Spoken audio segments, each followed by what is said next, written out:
नमस्कार दोस्तों, जैसा कि आप सबको पता है हमारा टॉपिक चल रहा था अंकगणित का परसेंटेज।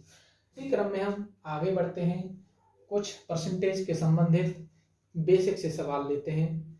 जैसे कि हमने एक सवाल लिया है, किसी संख्या को उसके 16/2/3% से जोड़ने पर प्राप्त संख्या 4956 दी है, संख्या ज्ञात करो।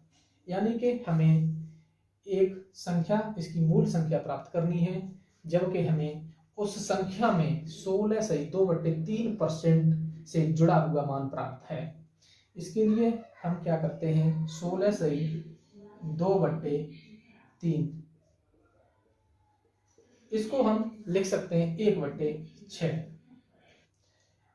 इसमें हम 6 यूनिट को मानते हैं ओरिजिनल वैल्यू। हम ओरिजिनल वैल्यू 6 यूनिट मानते हैं और हमें ऐड क्या करना था, ऐड करना था ओरिजिनल वैल्यू में 16/2/3 प्रतिशत ऐड करना था इसी ओरिजिनल वैल्यू में, अर्थात इसी ओरिजिनल वैल्यू का 16/2/3% इसी ओरिजिनल वैल्यू में जोड़ना था। इसको हम लिख सकते हैं 6 गुणा 16/2/3 को लिख सकते हैं 1/6। इससे ये कट जाएगा, यानी कि 1 यूनिट हमें इस मूल वैल्यू में जोड़ना है। तो कितनी यूनिट हो जाएगी, 7 यूनिट। अर्थात हमें 7 यूनिट की वैल्यू दी हुई है 4956। तो यहां से हम 1 यूनिट की वैल्यू निकालेंगे, तो हमें अब ये हमें वो वैल्यू प्राप्त हुई है जो उस मूल संख्या में जोड़नी थी। अर्थात हमें मूल संख्या ही प्राप्त करनी है। तो 1 यूनिट की वैल्यू हमें 708 प्राप्त हुई है, तो 6 यूनिट की वैल्यू 708 का मल्टीप्लाई हो जाएगा। तो 6 × 8 = 48, 4 6 × 7 = 42, अर्थात हमें मूल संख्या ये प्राप्त होती है।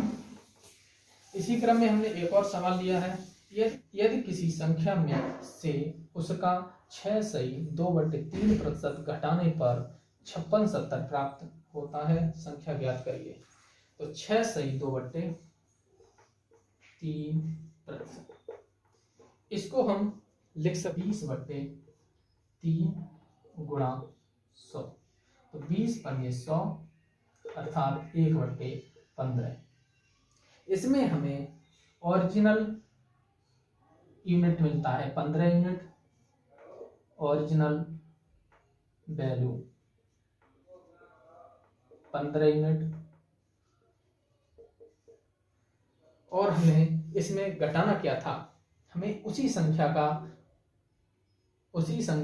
6/2/3% घटाना था। अर्थात उसी संख्या का 6/2/3% भी 1 यूनिट होगा।